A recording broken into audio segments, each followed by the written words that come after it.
This is Bill Simmons, and I want to tell you about my movie podcast, The Rewatchables, where each week I'm joined by ringer movie lovers, Chris Ryan, Sean Vennessy, Van Lathan, Kyle Brandt, Mally Rubin. We have a whole bunch of people on. We talk about movies we can't stop rewatching, and now you can watch us cover these movies on video in the Spotify app. We have covered over 350 movies, including Heat, Goodfellas, Boogie Nights, Pulp Fiction.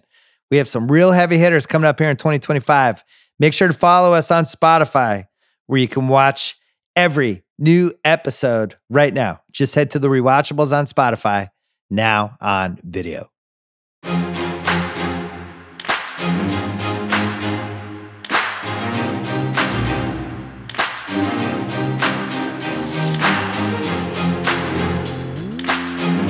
Welcome to the Ringer NFL show. Sheil Kapadia here with Steven Ruiz and Diante Lee. You know, the negotiating period is supposed to start, Monday of next week. The actual start of free agency is supposed to start Wednesday of next week, but it feels like we're in the thick of it. Every time I look up, there's a new trade request, a new rumor, a new re-signing, an extension. Diante, we are in the middle of the offseason already, it feels like. 1000%. This is rumor mills swirling all the time. I think that we're in an interesting place just in terms of this era of the NFL because teams are so much smarter with team building. Like, we don't get the flashy names hitting the market as often unless there's some kind of significant baggage, which I think kind of makes it more interesting in some ways when you start talking about the trade market, which I'm sure we'll get to. But yeah, every time I open up social media, I see something else from Rossini or Schefter or, Rappaport or Schultz talking about some guy that's available or some rumored deal that might be out there for a player. He went Rappaport and Schultz, Ruiz. He's making sure he's equal, not taking a side here. Yeah, you got to keep that beef alive too. Every time you talk about those guys, you got to talk about one or the other. And no, it does feel like that. It feels like the league has gotten more creative with building rosters. And like, as you see our execs from other sports kind of infiltrate front offices, I feel like that makes sense. But now it falls to us to have like a take on like, oh, Tutu Atwell signs an extension for $10 million. And now we have to have a take about it. And it's like, probably doesn't really matter that much. Yeah, we don't have to. I don't think we have to. We got other fish to fry, as they say, and we get trade requests. I think there's a lot of this going on too, where it's, I want to be paid this much. We don't want you to be paid that much. Okay, then trade me. Okay, go let your agent go talk to other teams. That seems to be a pretty big theme so far early in the offseason, which brings us to our first big news item. So we're going to get to some big news items, and then we're going to do a little free agency matchmaking in the second half of the show, which is always fun to see where some of these guys could end up. But DK Metcalf requesting a trade seems to be probably the biggest story in the NFL right now as we record this. He is entering the final year of his deal with the Seahawks. He will be 28 years old for next season, had 66 catches for 992 yards last season. Certainly was not his best season there in Seattle. And so now the Seahawks have to decide. Again, this is what I just talked about. I think that's probably what this comes down to, is DK Metcalf and his camp saying, extension time, entering the final year of my deal. Here's what I want. And the Seahawks saying, we're pretty far apart. And maybe that leads to a trade request here, Diante. So what's your read on kind of this DK Metcalf situation, the likelihood of a trade, what this is all about? And even if we can certainly get to some potential landing spots here if you want to as well. I mean, I think that Seattle is best served to try to keep DK. I think the thing that is tying this up, like you said, is probably the figure, right? I think that they're probably okay with extending him for some years and keeping him around. I think the issue is that DK probably looks at AJ Brown, looks at Justin Jefferson, looks at what Jamar Chase is probably slated to get on his next deal and says, hey, I want to be 32 million plus as a receiver. That's the going rate. If Amon-Ra St. Brown is making this much money, I want to make more than Amon-Ra St. Brown. I feel like I'm more impactful as a receiver than he is, which I don't agree with, but I can understand the thought process behind it. And if you're Seattle, you just can't. I don't think that you can extend yourself in that way for a receiver that doesn't change the math for your offense. I think that we may see this kind of be a protracted thing for them, because I don't think Seattle is necessarily motivated, because you're not going to get, I don't think, the biggest trade return for him in a way that would justify making a move right now. So I would not be surprised if this is similar to the Ayuk situation last offseason, where we hear about it ahead of the draft, and this thing just stretches out into OTAs and towards training camp before they ultimately land on an extension that maybe gives Metcalf what he wants in the first 2 years, but is team friendly in year 3 and year 4 of the deal. He's such a tough player to kind of evaluate just because of the physical profile screams, I'm a wide receiver 1 and I should be paid like one. And then he makes plays that kind of look like a wide receiver 1 because he can make plays downfield. But he's not one of those receivers where you can just like, to use like a basketball term, like go get you a bucket on third and 7. You're not expecting him to be that guy to make the catch over the middle. You're expecting him to produce explosive plays, maybe take a slant where he's facing a smaller corner. You can keep him on his back and then do something after the catch or make a play downfield. But I wouldn't trust him like in traffic on 3rd and 8 with the season on the line, that type of deal. But if you're DK Metcalf, of course, you like look at your production, you look at that physical profile and what people usually think about that type of player. And I would be looking for 30 million too. But I think he's kind of a tough player to trade. I don't know, maybe like a bad team will talk itself into trading for DK Metcalf and him elevating the offense. But I feel like he has to go to a team that's established as like a winner with a good offense, and he kind of fits into it rather than an offense that's kind of ascending or maybe like even bad or mediocre right now and expect him to elevate it. I just don't think that's going to happen. Yeah, there's so many layers to this. I don't think I realized until this trade request came out just kind of how polarizing he is among like people who I trust and value their opinions. There is a wide range of opinion on DK Metcalf, what he's worth, what kind of wide receiver he is. So let's break this into chunks a little bit. Let's stick on what Diante mentioned with Seattle first before we get to the other teams. What is their plan here? If they are going, is it just a leverage thing and they say, go, all right, we'll see what other teams will pay you and come back to us? Because if you're trading DK Metcalf, you just released Tyler Lockett, you probably have to make a decision on Geno Smith, who's going to be 35 years old. Like, I'm having trouble figuring out exactly what their plan is. Are they just trying to like create some time and we don't want to do that deal and let's get younger? They're certainly not, it feels like saying, hey, we can contend in the next 2 years with Geno Smith. It doesn't seem like that they're at that point, but then are you paying Geno Smith as well? So I'm trying to figure out their motivation because they've got Jackson Smith-Njigba, who had a very nice year last season. And then I think it's Jake Bobo would be their really wide receiver too, which I love the last name. I'm a big Bobo fan, but I don't know that I would like feel great about contending in the NFC. And I know there's still the draft and there's other moves you can make, but I don't understand why the Seahawks would be that motivated to do this. I would be more inclined to extend DK Metcalf and be like, all right, if we give him $30 to $32 million per year, that's, to me, doesn't seem like it's going to be an albatross of a contract. I think he's a pretty high floor wide receiver. He's entering his age 28 season. He's missed 3 games his entire career, so he's been very durable. He's 12th in receiving yards in the NFL over the last 3 seasons. So just to me, it seems like if you're looking at it, like you're not, I don't know that there's a high percentage that you're really regretting this 2 years from now, unless he just totally doesn't want to be there. So Ruiz, what am I missing from Seattle's perspective here with DK Metcalf? I think it's just that the timeline they're on. I feel like we've been hearing whispers of them moving on from DK Metcalf or Tyler Lockett, like trading one of them over like the past 3 years. Yeah. And I think Lockett got to the point where it was like a point of no return where like, yeah, we got to end this relationship right now. With DK, I think he's probably accelerated it with this trade request, but also like they're changing the offense. I think they're going to try to build a defensive first build with Mike Macdonald as the head coach. So maybe you don't want to pour extra resources into the wide receiver position. And then I don't know how good of a fit he is in this offense. Like it's Clint Kubiak, the style of offense or the coaching tree he comes from, very particular about how the wide receiver plays, very picky about how the wide receiver plays.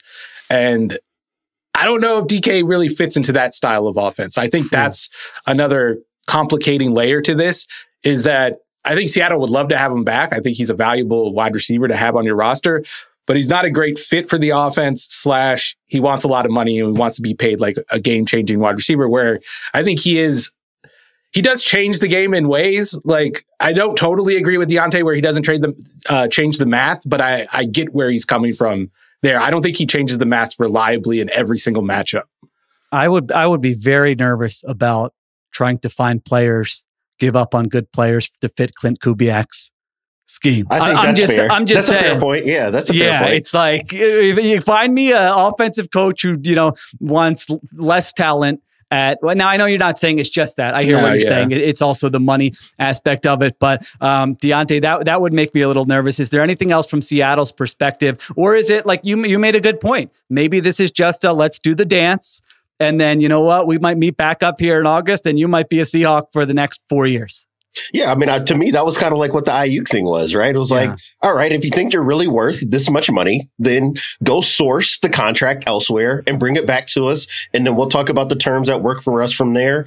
To your point, Sheil, to me, if you let go of DK Metcalf, then you are officially saying that, like, Geno is a lame duck as quarterback and that this era is about to be totally pivoted. Do you trade Geno if you're trading DK? That was a question I had. So, and the way that they've been trimming their roster of the veterans that they had brought in over the years, over this last week, kind of suggests the fact that they acknowledge that they're going to need some kind of big pivot in the next offseason or two. So if you move DK, then to me, the conversation we're coming back to is it time then to just blow the whole thing up? Right? Do you trade Geno? Do you eat dead cap by getting rid of other veterans? And now you just bottom out and hope that you can get a quick pivot by taking all your medicine in terms of dead cap money in this offseason, right? I don't know if that's how Seattle wants to operate. We just don't know. We don't know John Schneider to ever look at team building from that type of perspective. They're always trying to find different ways along the margins to build on offense and defense. I think that he obviously has prioritized receivers for as long as he's been GM there, whether it's with Pete Carroll and now obviously with Mike McDonald. DK for them is still a developmental success story, even though he's not necessarily a receiver that I'm in love with. I can recognize the fact that he came in with a pretty raw skill set and they found a way to make it work in spite of the fact that he's not the most refined route runner, that you can kind of affect his, at least this past season, you were really able to kind of take him away by leaving coverage over the top of him. We didn't see the same level of explosive production from him that we got used to over the first 5 seasons of his career. And maybe that does bounce back with Clint Kubiak, right? I think about the first few weeks in New Orleans last season when they had their speed. When they had their speed with Olave and Shaheed, right? They were really able to push the ball downfield. And I think we saw in the first month of the season with Seattle under Ryan Grubb that Geno Smith is totally fine with operating that way. When they were connecting deep down the field, you saw a really confident, a really aggressive Geno Smith. I can understand that working for this offense, at least for a year. And then maybe you could start talking about pivoting the rest of that depth chart next offseason. I just don't see the sense in doing that right now because you can still compete in the NFC West. I mean, I think part of it is like shifting resources where you're allocating those resources. Like they've been a wide receiver heavy build for the past couple of years and it just didn't work because the offensive line didn't work. I could see them kind of shifting and being like, we're going to build the core, the wide receiver core around JSN. We're going to build up the offensive line. And the best way to do that is to kind of get assets for DK Metcalf. That would make total sense for me. And I don't think it precludes them from competing next year in the NFC West, especially if Mike McDonald's defense takes another step, which it did in Baltimore going from year 1 to year 2. It's kind of the same situation where we saw it struggle early on in year 1, improve over the second half of year 2, and then he really installed things in year 2. Sorry, it improved over the second half of year 1. Then it makes the leap in year 2.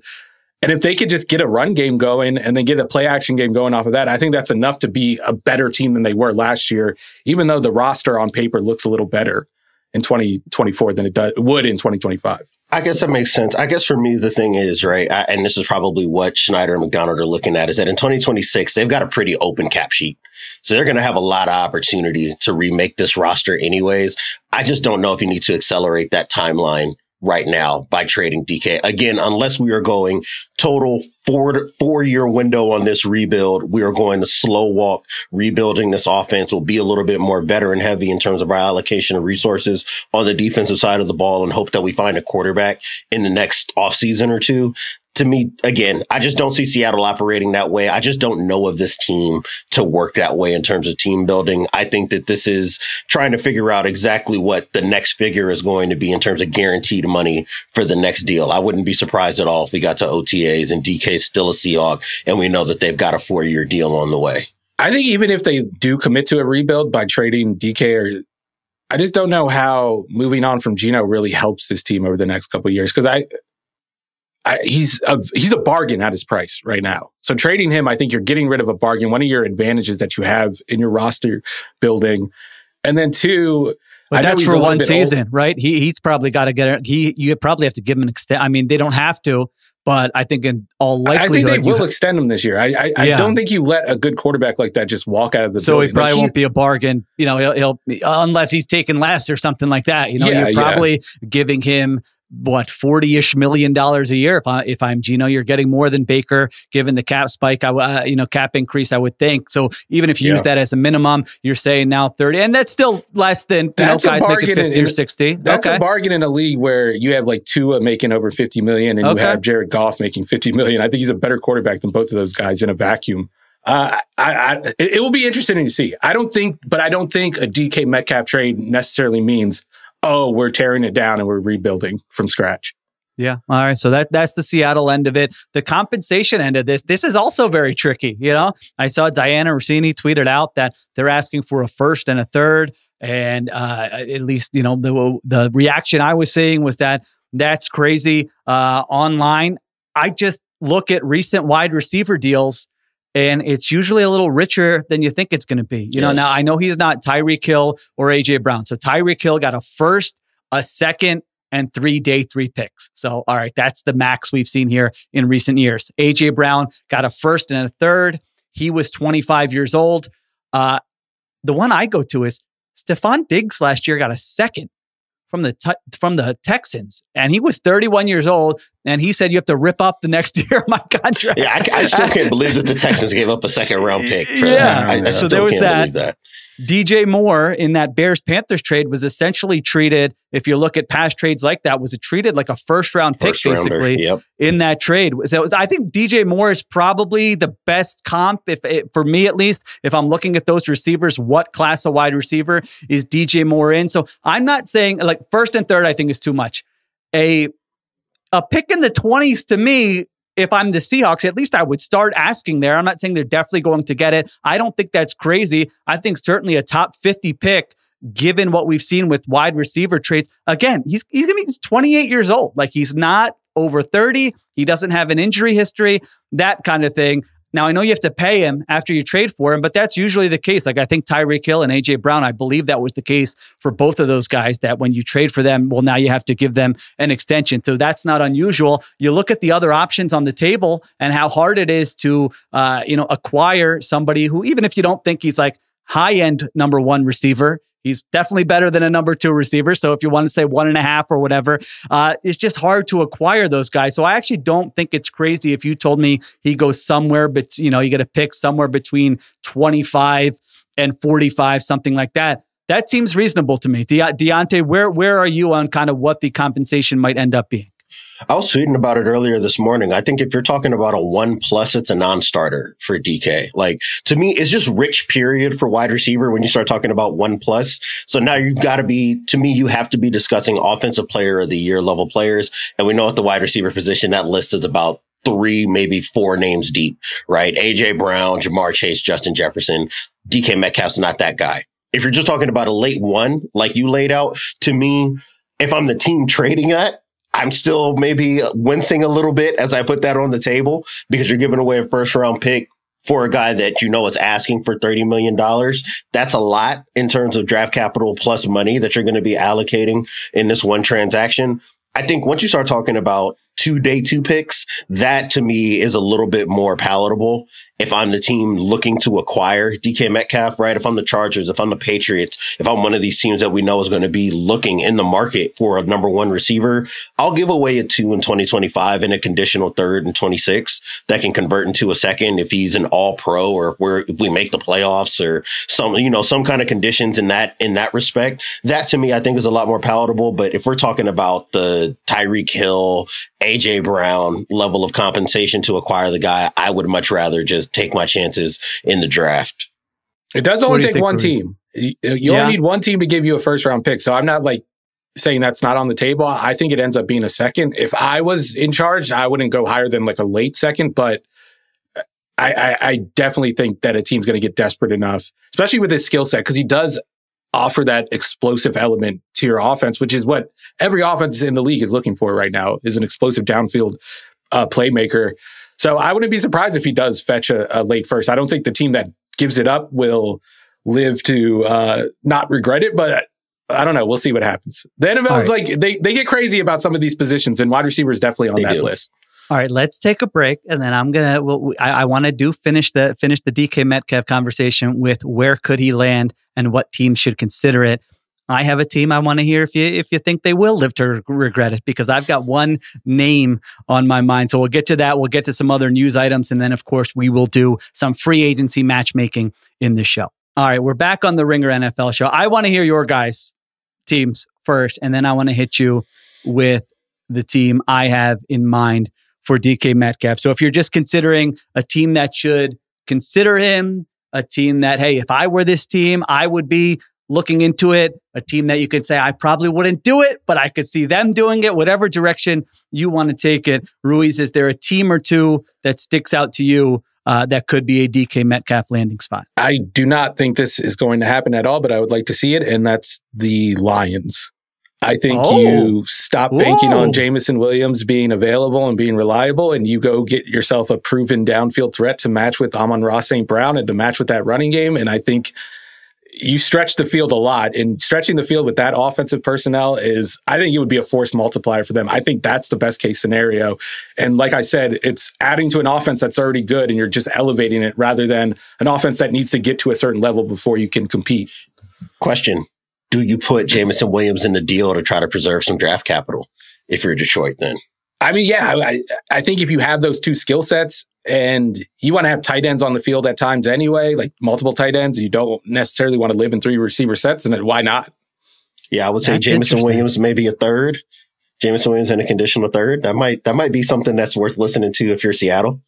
That's an interesting one. I had not thought of that. I wrote down a bunch of names. I had not thought of the Detroit Lions. Fits that kind of bully mentality that they want to play with Dan Campbell. Yeah, all of a sudden, I always talk about just like, if you're a defensive coordinator, are the armpits sweating when you're thinking about game planning for this team? And you throw DK Metcalf in there with Amon-Ra St. Brown, with Jahmyr Gibbs, with that offensive line. All of a sudden, yeah, you're definitely turning into one of those teams. So that is an interesting one that I did not have. Diante, do you have a team for us?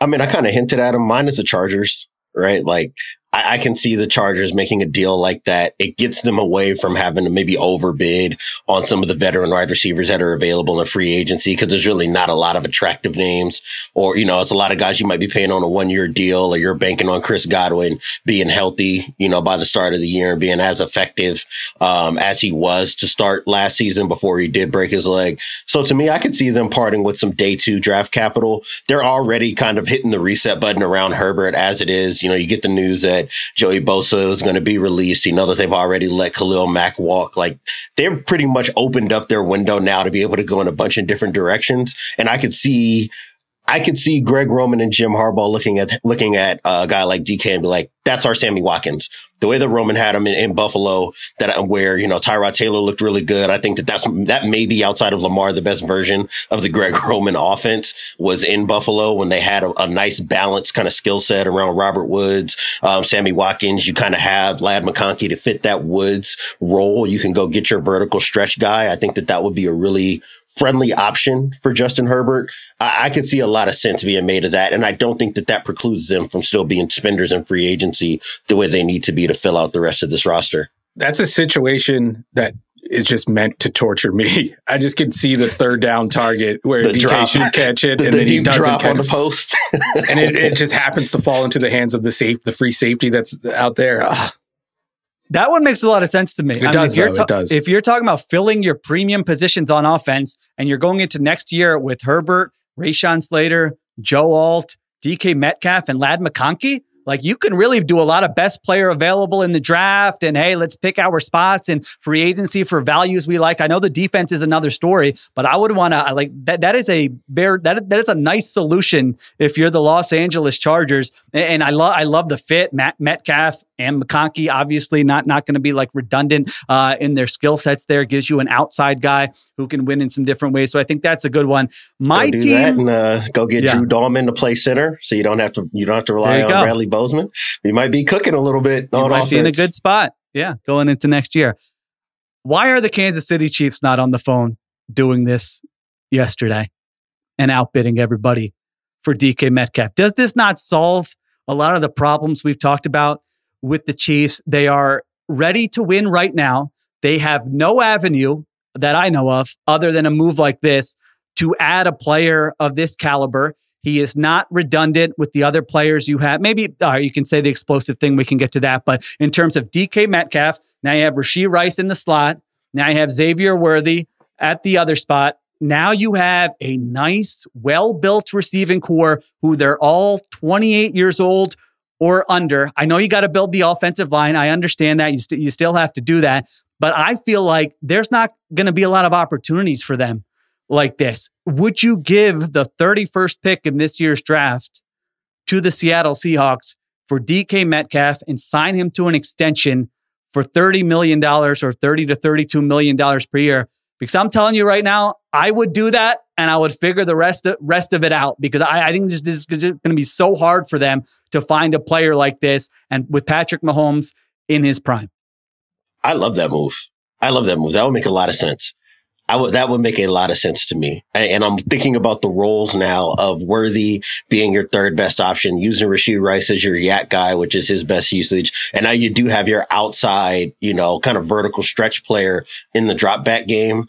I don't know if it solves all their issues, because as you mentioned, I think that they're going to have to get into the draft and nail some offensive line picks if they're going to pivot this thing offensively to whether they want to. But in terms of just getting us a true number one receiver, or maybe, at worst, a 1-1A situation between Metcalf and Rice, I could see that working out really well for Patrick Mahomes.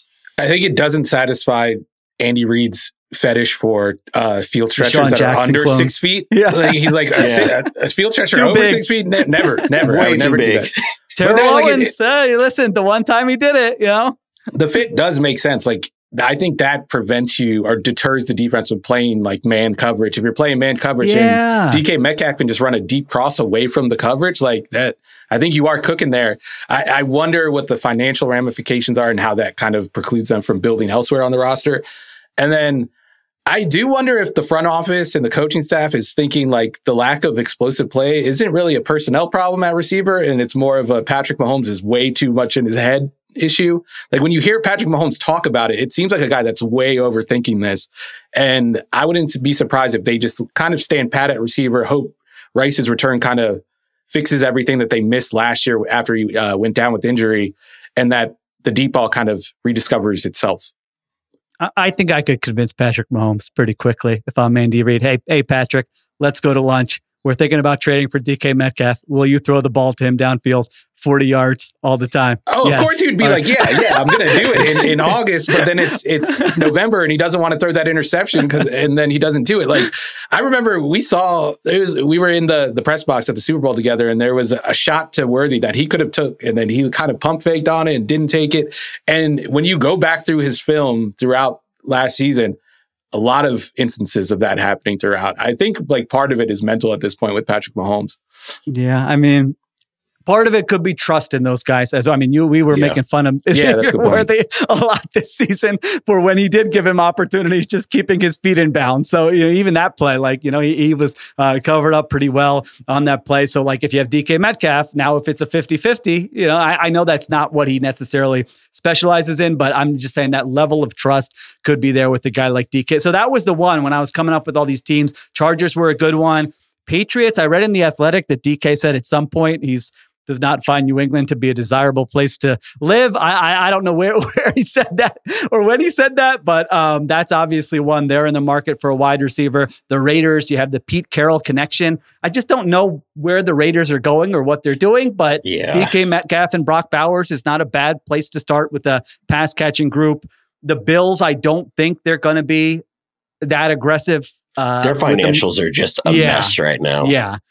From a fit perspective, and their offense was so good last year already. That wasn't the reason why they lost, because they didn't have DK Metcalf. The Cowboys in another world where you're not paying CeeDee Lamb maybe this kind of money, that would be interesting to me, because they certainly need another wide receiver to add there. But yeah, those were some of the teams. I know the Packers and the Steelers I've seen thrown around as well. I do like the Cowboys fit, and they did just open up $60 million in cap space by restructuring CD and Dak.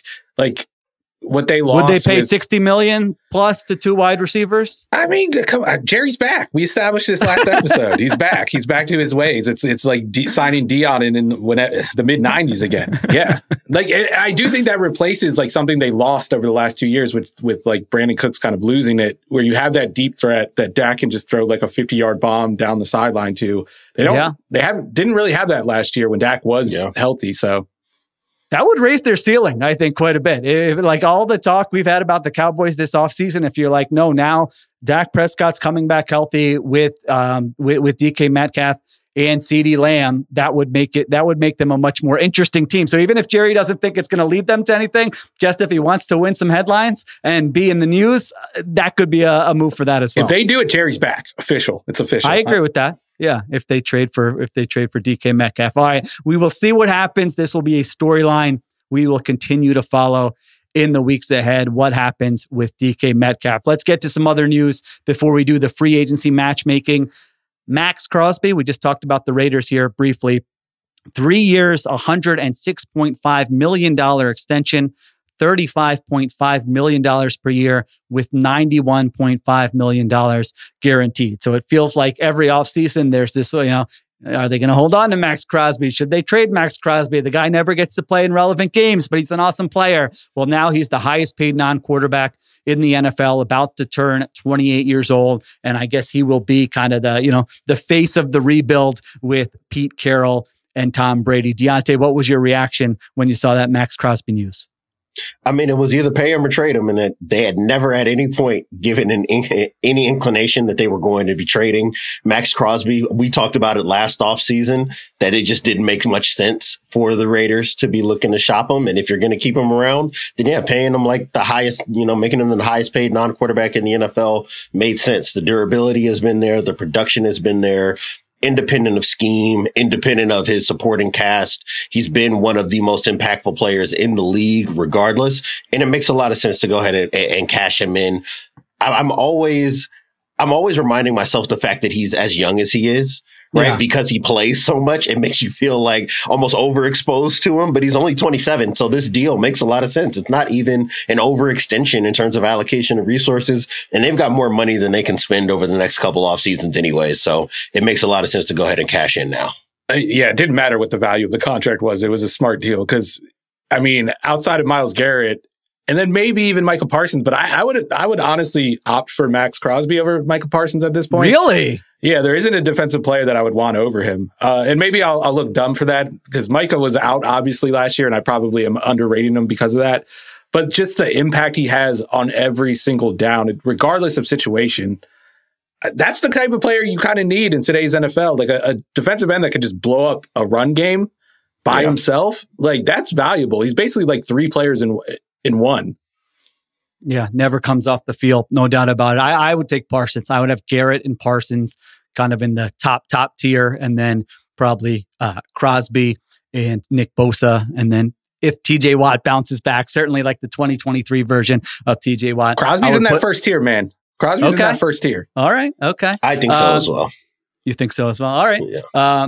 I think this does have a ripple effect of the other players who want to get paid here. I mean, the Bengals already, they said, I think Duke Tobin said at the Combine, Jamar Chase is going to be the highest paid non-quarterback in the NFL. He might not have been anticipating that Maxx Crosby was going to become that. So now to do that, you got to beat Maxx Crosby's deal, which I think they will, but it adds to that. Micah Parsons, we just mentioned, like this is the floor of a Micah Parsons contract now, if you're negotiating on his end. And then Myles Garrett, which is the other sort of potential trade chip out there in the air, whether it's a new team or whether it's the Browns saying, here is a lot of money.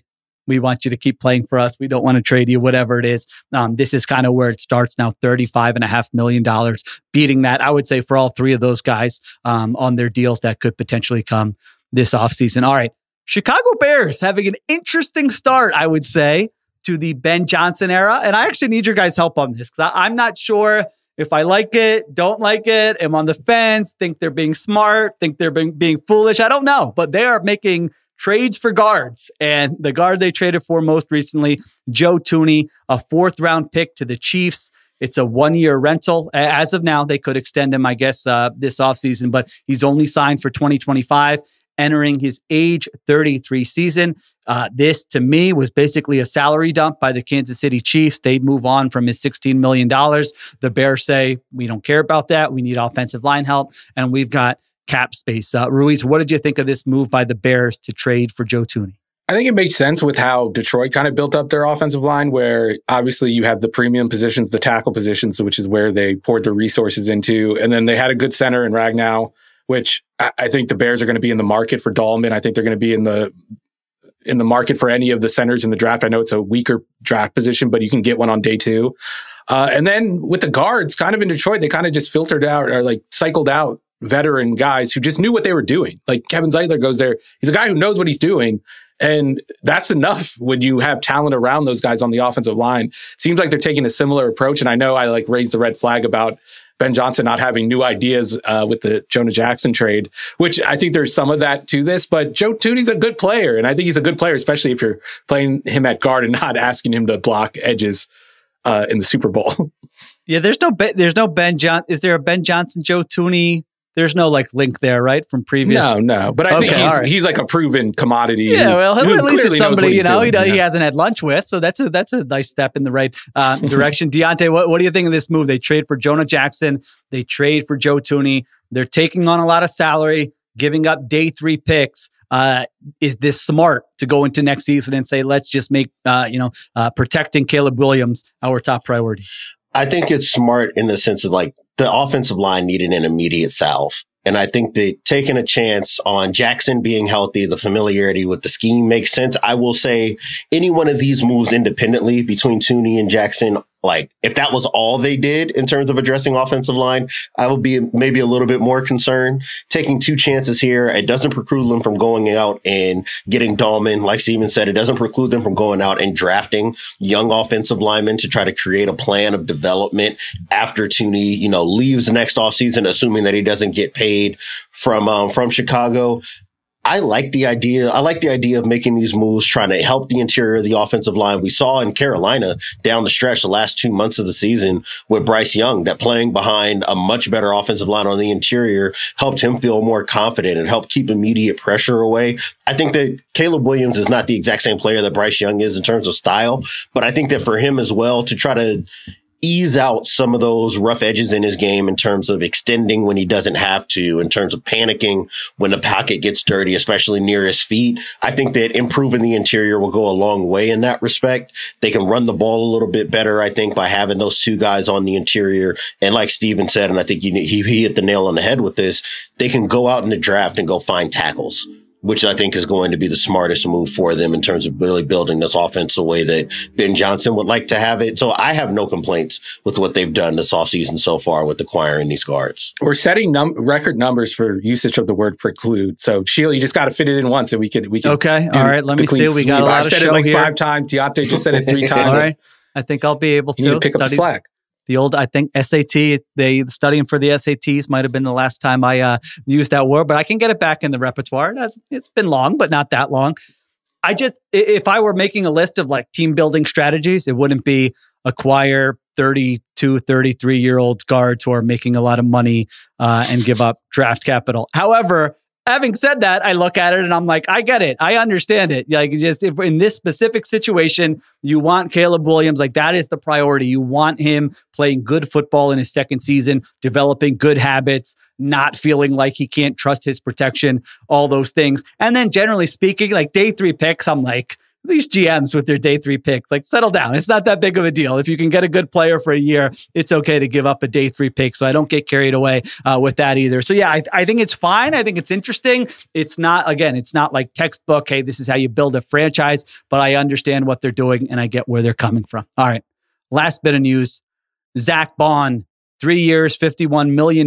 Eagles signed the linebacker, defensive player of the year candidate from last season, makes him the 4th highest paid off-ball linebacker in the NFL. He does not test free agency. Diante, how you feeling about Zack Baun returning to the Eagles at this number? I think it was pretty telegraphed that was priority number 1 for Philadelphia. So I'm not surprised that the deal got done. I think I was on your side of things where it was like, if you're talking 14, 15 million. I think that Howie gets that deal on the table immediately. Once you start climbing up to 17 and a half, 18, maybe it gets a little bit more uncomfortable. I think it speaks to the fact that Philadelphia understands that he is a force multiplier, that he does add layers to this defense for Vic Fangio, and that you still can get another 1 to 2 good years out of him, that they went and gave him this guaranteed money, basically 2 years of 35 million or so, in guaranteed money those first 2 years.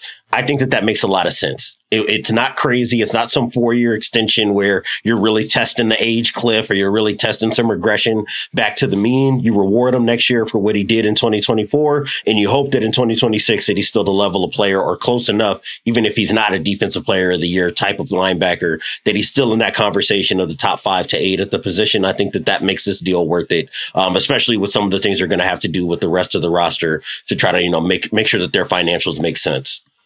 Yeah. Ruiz, what'd you think? On board with this signing?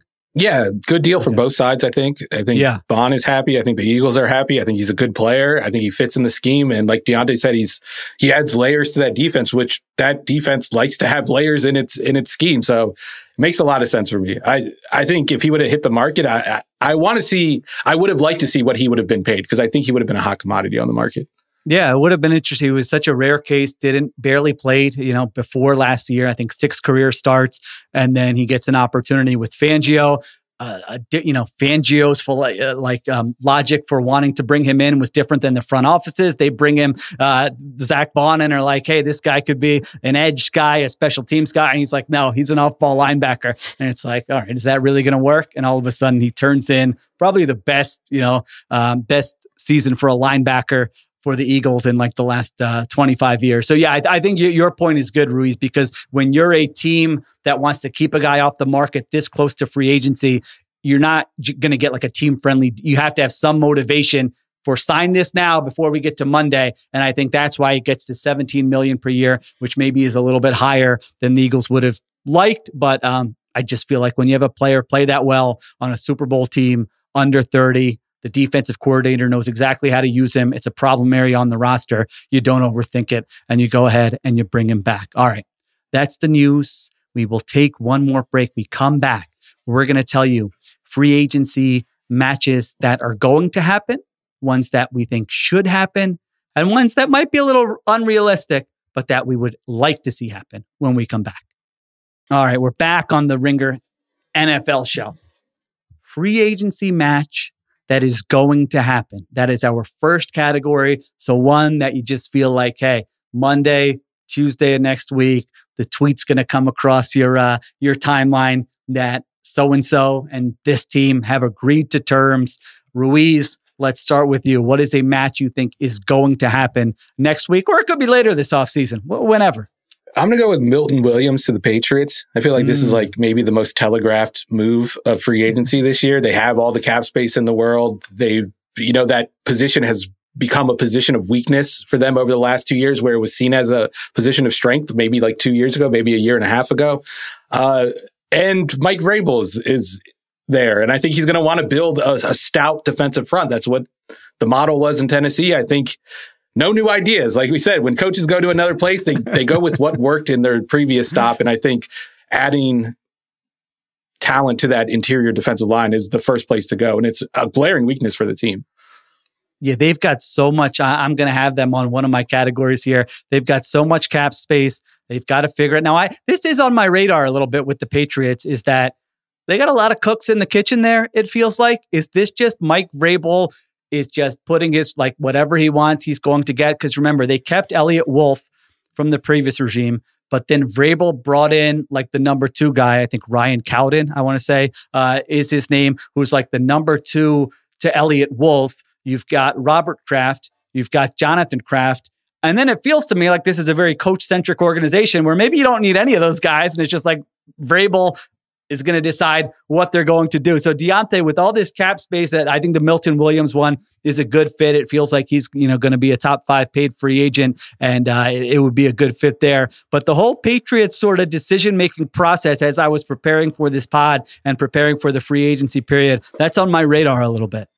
Hey, what's the saying? That nature abhors a vacuum. The second that Bill Belichick leaves, you leave this opening of personnel decision making and everybody starts grabbing at some of that power. Yeah. And it's going to be really fascinating to me to see exactly how much of a foot that Mike Vrabel can put down in terms of roster building, right? Like, we just don't know the Patriots working in this context. As you mentioned, they've got a bunch of money. They've got to spend it. This team has multiple holes on both sides of the ball that can really use veteran help. We mentioned receiver with DK Metcalf. I think that when we get to, for me, I'm looking at offensive line for them as well. They've got to address their front seven. Their front seven has definitely taken some significant steps back over the last couple of years. So there are so many different ways they can go. And like Steven said, Milton Williams as a priority for them. It's been telegraphed. It makes a lot of sense within that defensive scheme. Tennessee's old defensive line coach, Terrell Williams, is a defensive coordinator. That means he was there with Jeffrey Simmons. So I'm sure that when he's sitting with Mike Vrabel, he's saying, if I can't have Jeffrey Simmons, get me another pass rusher to play on the interior, because that's the best version of this defense. I would not be surprised at all if when we get to the tampering period and get to day one of free agency and Milton Williams has gotten, $23, $24, $25 million as an interior defensive lineman to go play in New England. Yeah, no doubt. That's a good one. As we were talking about this, I was thinking about do we need to give out some rules to the audience for how to consume free agency? And I was just thinking of all the different ways stuff is tweeted out. Like, for instance, a deal up to means that they didn't get what they wanted. The player didn't get what they wanted, and the agent saying up to, and there's some, wonky incentives in there. That's one. Multi-year deal with no money analysis. Like, that agent, watch out. He didn't do his job here. That player is not happy if it's just multi-year deal. What do you have? I'm springing this to you off the top of my head. Are there any that come to mind? I've got some others that I'm thinking about here as well. You always got to read the last sentence that the insider tacks onto the tweet. And then you could tell if it's coming from the agent or the team. And that's how you know what perspective they're kind of writing the tweet from. So I think that's a good one. That's a really good so one. if it's like monster money for so and so, that means it's from the agent. If it's like Team X brings back a key piece, that's from the tip. That's a good one. Right. I hadn't thought about that before. I would also add that any type of framing that both sides are satisfied with this deal also probably signifies that it's coming from the team. Because why would the agent give a damn if the franchise is happy with the terms of this contract? A fresh start for a player rising in his career, like something like that. Yeah. The agent's name and agency included in the tweet is like, this guy's, I need this guy to be my source and not the other insider source. The agent wrote the tweet, if that's the case. Correct. Oh yeah, when you see words like stand out, a budding star, emerging, oh my gosh, any of that, or a weird stat or something, led all three techniques in quick pressures from week 9 on last year or something like that. Wait a minute, that seems very specific. Press releases you just looked that up, yeah. Another rule is that a fan base should never celebrate being the team that has all the cap space. That has literally never worked out. When has the one team, there's a team every year that has $100 million in cap space. They spend a bunch of it in free agency and it just never works out. So, and also if you have $100 million in cap space, guess what? Your roster stinks and you made a lot of mistakes. No good players.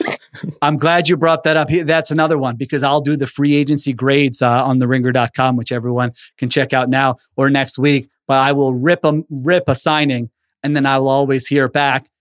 They had to hit the salary cap floor or they had all this cap space. They had to spend it somewhere. I'm like, no, I'm sorry. That's not a good justification for giving this player this much money. I'm still going to grade it as if it is a garbanzo beans signing. So that's another good one as well. It's like when you're ordering something and it's you have to hit a certain threshold to get 25% off. And you're like, all right, I'll get an extra appetizer. That doesn't mean it was a good purchase. Right. I guess I'll throw in this $30 belt that I'll never wear, but I got to get the free shipping, I got to get the 20% off to hit the 100 or whatever it is. Yeah. I like that. That's a good one as well. All right. If we think of any others, when we're breaking down these signings next week, I'm sure there will be some new ones that will surprise us, or maybe we can just call out some examples of the ones we just mentioned. All right. We'll end up fighting someone in a Starbucks in Indianapolis if we do that. We should not call out those tweets.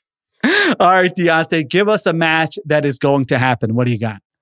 I'm actually going to borrow another New England signing that I think is going to happen. And I'm going to say Ronnie Stanley being the starting left tackle for New England by the end of the first day of free agency as well.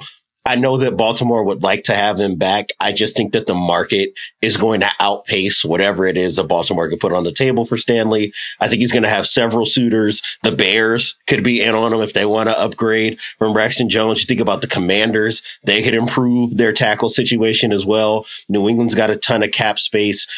I can easily see him commanding north of $24 million a year. And I think that if you're Baltimore, you got to let that guy walk. And if it is a bidding war, knowing that New England has the needs that they do, I can't imagine that they lose out on a guy like Stanley because they didn't put enough money on the table. That's not going to be the concern.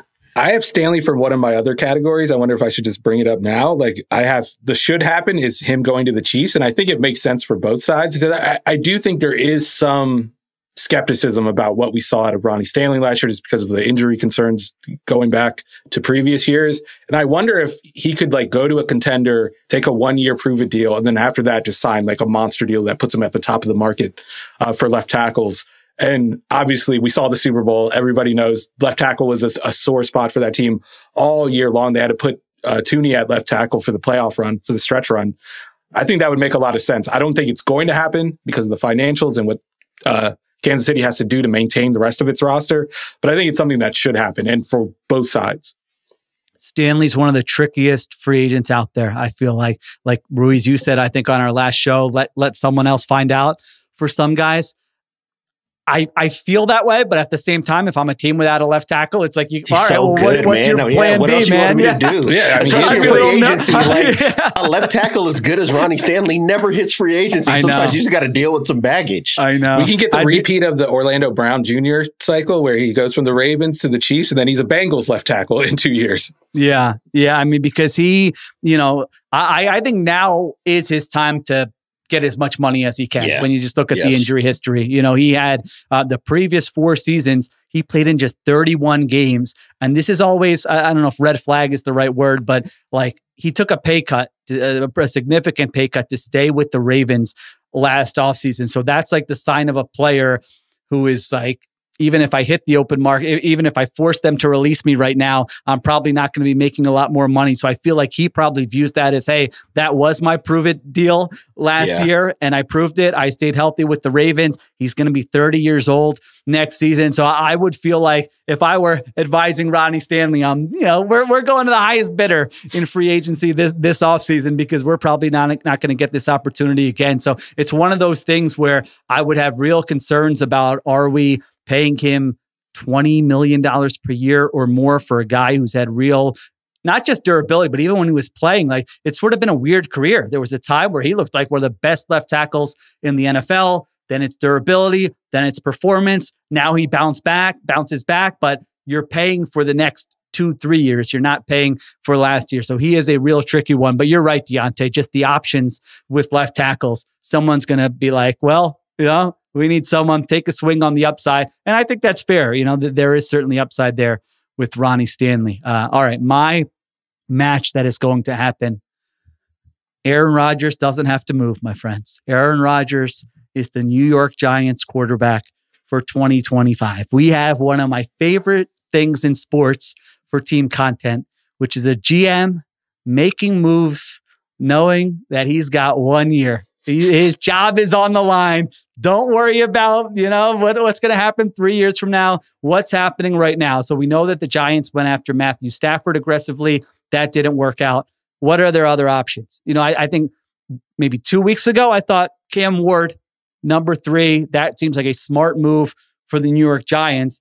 Now it sort of feels like, I don't know, you guys tell me if I'm wrong, that there's better than I would say 50% chance that he's not there at number 3, that either someone takes him 1 or 2 or someone trades up to 1 or 2. And I don't trust the Giants. Now, maybe I'm wrong. After having watched Hard Knocks last offseason, to be savvy enough to like maneuver up to number 1 and get Cam Ward. Maybe they will. Maybe they will do that. But if they don't do that, where does that leave them? If they don't feel like they can draft a quarterback, it leaves them with Sam Darnold, Kirk Cousins, Russell Wilson, Aaron Rodgers. I think it's going to be Rodgers. I think it's going to be a disaster. I think it's going to be 1 year where no one's happy and everyone's gone at the end of it. But I still think, as I was trying to place Aaron Rodgers somewhere, that it feels like the Giants could be the match. Ruiz, I mean, why not? Why not? I like, they have no other options, like you said, and him and Shane can like commiserate about how bad of a product Hard Knocks is and how anyone who goes on it is screwed. How they were misquoted. It was poorly edited, made them look bad. Yeah. All that. But like, close your eyes and visualize Brian Daboll and Aaron Rodgers, the shouting match that's inevitable if you put those two together. I can already picture it. I don't even need to see it. I don't need AI to generate it. I can see it in my mind. I think it's a move that makes sense. I think they kind of need each other at this point. I think it's really their only options for both sides, especially if New York can't get into position to take Cam Ward. And I don't know how they feel about Shedeur. Why not? I think he's a top 15 quarterback, but like I said, I don't think so. I don't think he's top. I don't think he, now, even if we disagree and you think he was top 15 last year and I don't, now a year later, is it a better situation, the Giants than the Jets last year? I mean, I don't know that it is. It seems like it's in the same category to me. Yeah. Now he's 42 years old.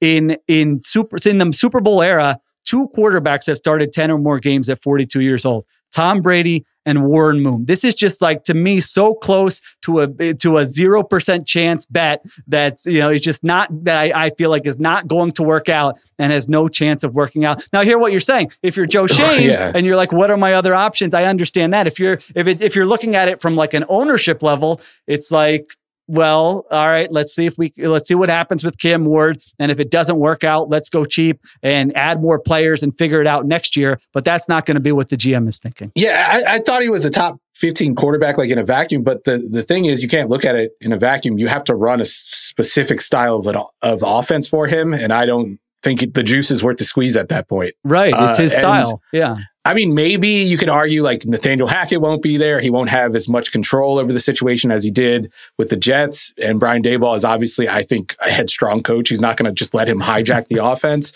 And then I think there is a decent fit in Brian Daboll's offense with how Aaron Rodgers plays. So I don't know how much you need to change.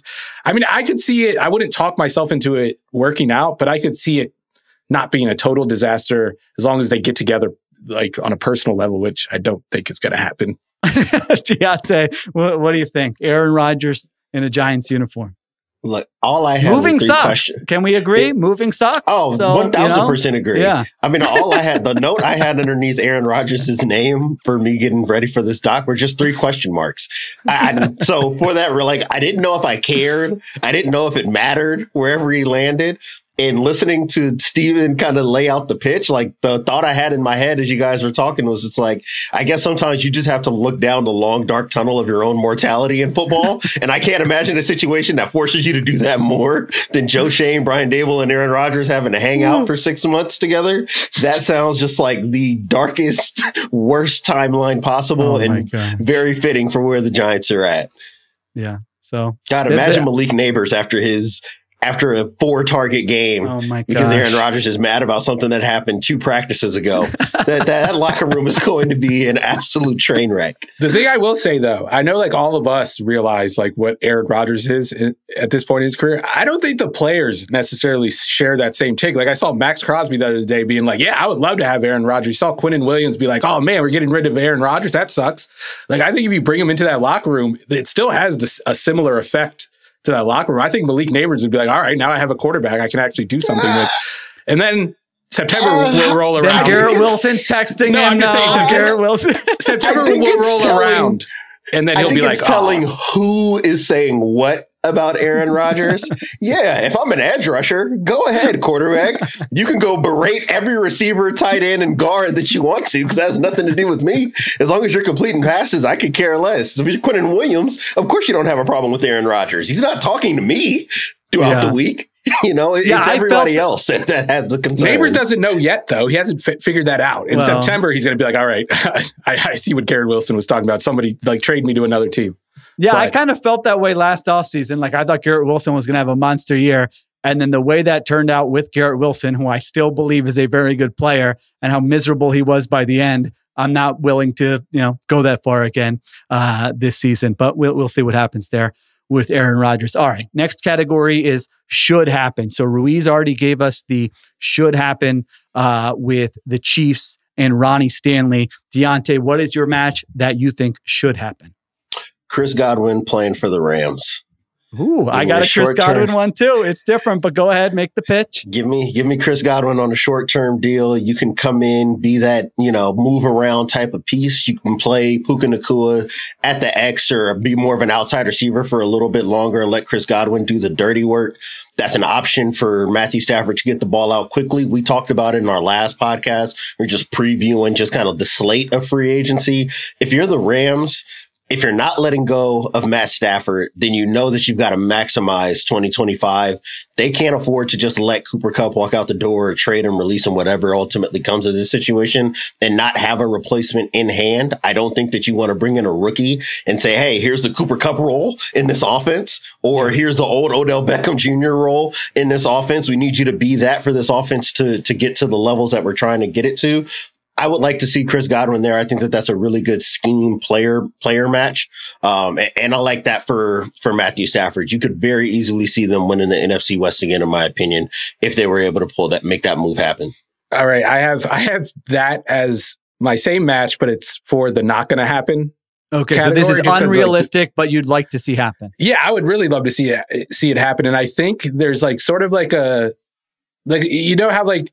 Panthers kind of ran Cam Newton into the ground, and then that regime kind of moved on to Buffalo, and they got Josh Allen, a similar style of quarterback, and they're like, all right, we're not going to do that again.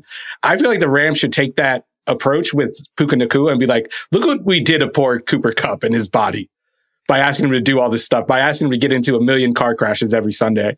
I think you look at that and you go, let's get someone else to do that for Puka Nacua so we can kind of extend him. And Chris Godwin would be the perfect guy. I just don't know if the financials would work out, especially after they gave Tutu $10 million today. Yeah, and then obviously I think they're going to make a commitment to Puka Nacua soon. I don't know if it's going to happen, but I would love to see it. And I think it also adds an easy button to the Rams offense that they've kind of lacked with the run game being inconsistent over the last couple of years.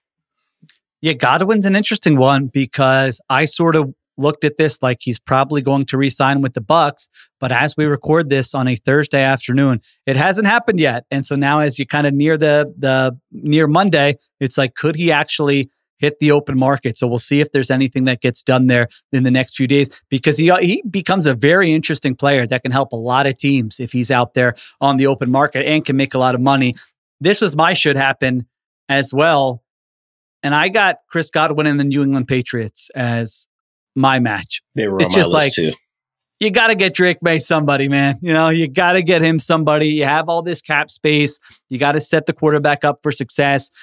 Godwin can handle volume. He had over 125 targets in 3 straight seasons. I know that was as the wide receiver too, next to Mike Evans, but he was on pace for that again. Last year, tough, quarterback friendly, feels like he would fit the Vrabel culture pretty well. Seems like a great teammate, hard worker, all those things. So that's the type of player, if I'm the Patriots, I'm saying we can overspend a little bit. We can kind of blow these other offers out of the water because this is a need. This is going to help our quarterback. We'll get him in his age. What would it be? 29, 30, and 31 seasons. And then we can focus on building up the offensive line, finding a field stretcher, all those things. But at least you have one guy who you feel like your quarterback can rely on. So that although, as you guys said, the Rams, that would definitely be more fun, would be the Rams than the Patriots.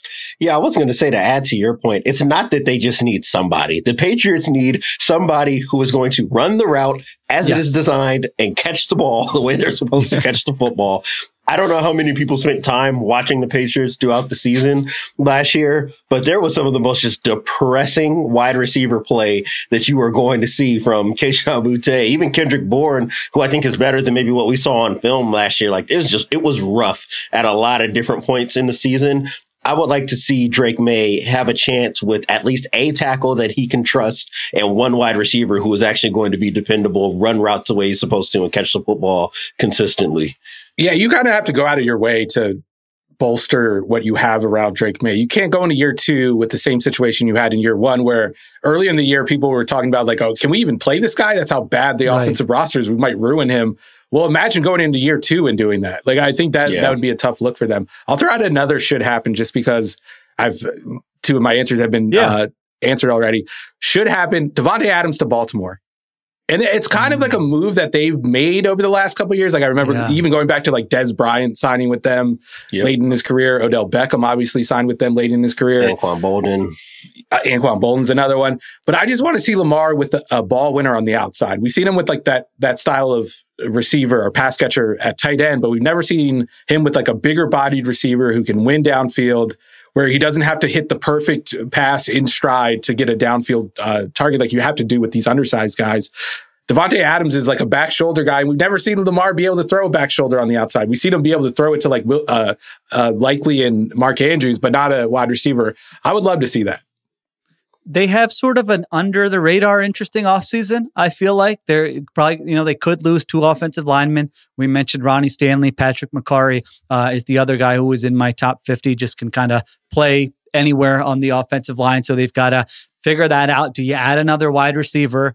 Running back, Derrick Henry's contract becomes interesting now when he sees what Saquon Barkley got. Is he like, hey, I'm entering the final year of my deal too. Let's get something done there. I saw Joel Corey on Twitter, who does a great job with like cap and contract stuff, mention that, which I was thinking, oh yeah, that could be sort of an unexpected twist or wrinkle to the Ravens offseason. It's just like, keep knocking at the door and knock it down one of these years. But they're stable from a coaching staff perspective this offseason, but they've offensively have to figure out how we had the best offense in the NFL last year. How do we make sure we kind of maintain that going into 2025? I know one way they can open up some cap space by cutting the damn kicker already. Yeah, good point. Yeah. Yep. No kidding. That would be a move that probably should have already happened. Should have happened. All right, Diante, we'll finish with this match that's unrealistic, but we'd like to see happen. Ruiz gave us his. What do you have for this category? I definitely don't think this would happen, but in my heart of hearts, I would like to see Justin Fields in Indianapolis to compete for the starting quarterback job. I thought about this one. And the only reason why I don't think it's going to happen is because it's within the realm of possibility that they leave the preseason feeling like Justin Fields is a more dependable quarterback between the two. And I think that if that were the case, that will put everybody there in a pretty tough spot.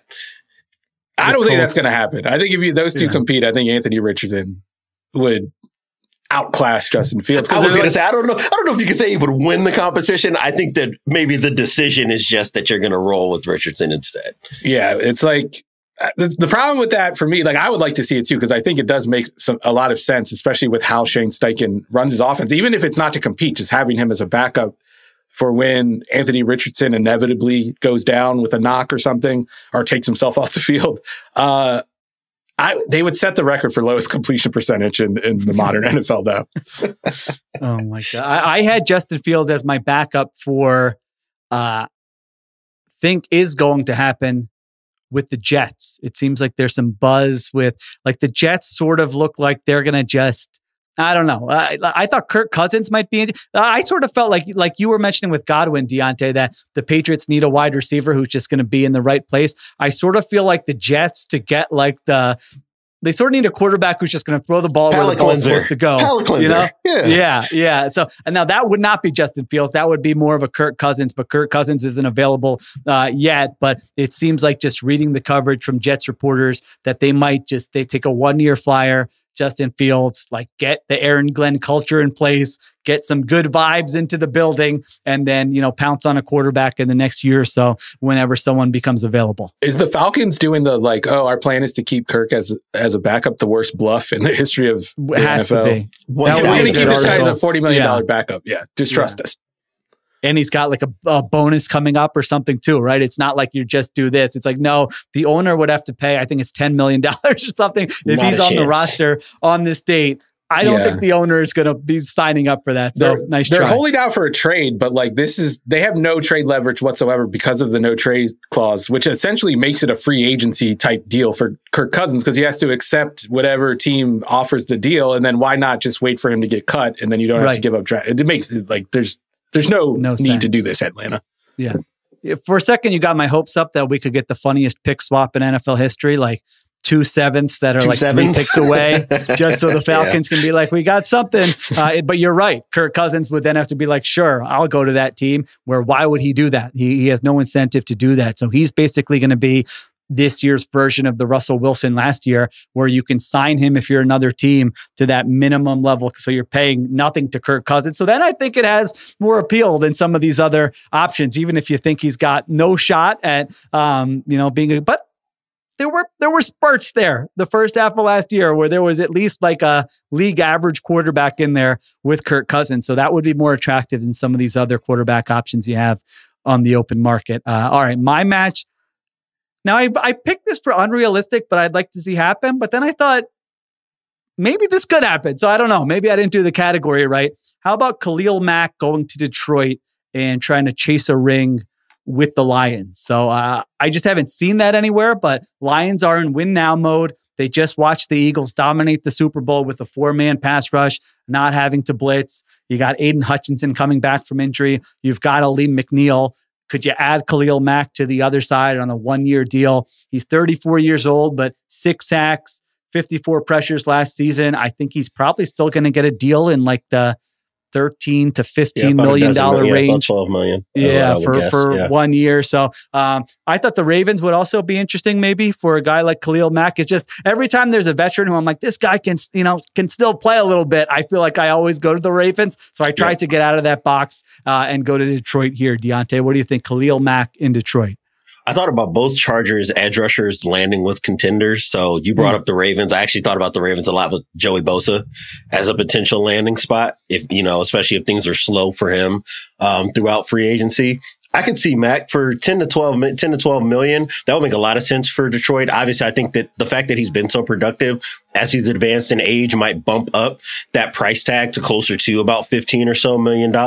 But still, I think in order to kind of backstop just making sure that Aiden Hutchinson hits the field as healthy as possible and that your pass rush is as effective as possible, I think that there's a lot of sense in that. I don't know how many other moves there honestly are for Detroit to make.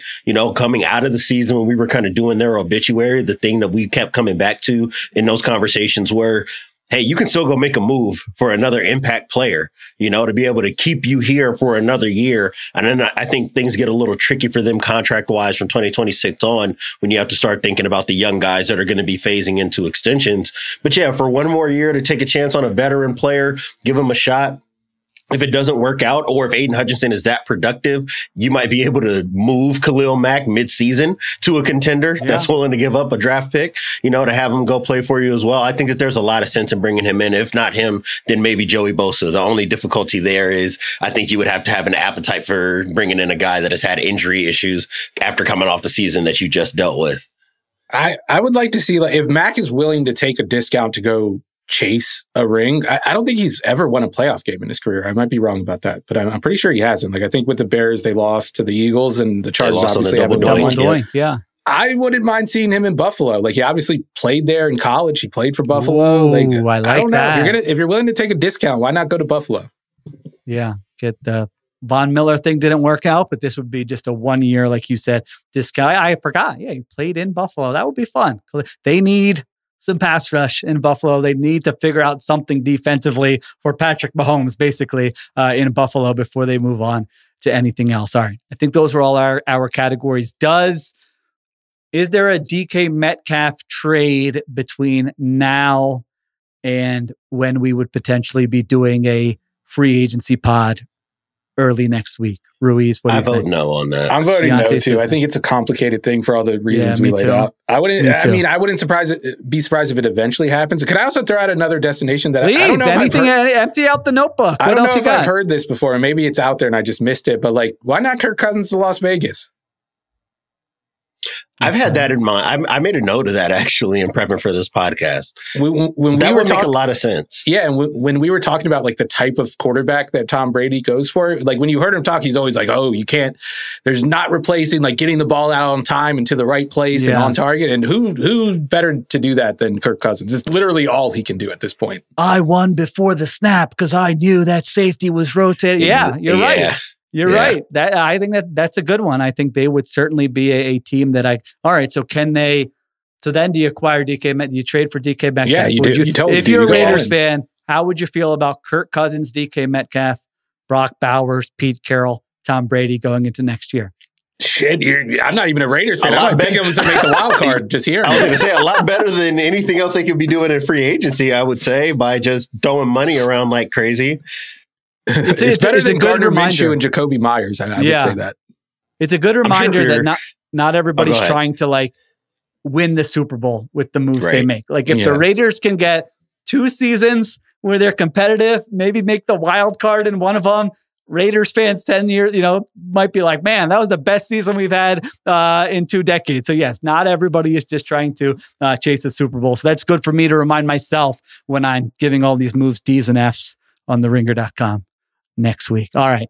We will cover it all. Steven Ruiz, Diante Lee. We will be back when there's news, or we'll be back early next week to break down all the moves that are agreed to Monday and Tuesday. Check out theringer.com for all our written content and analysis. Thank you to Christopher Sutton for producing. Additional production supervision by Conor Nevins and Arjuna Ramgopal. I'm Sheil Kapadia. We'll talk to you next time on The Ringer NFL Show.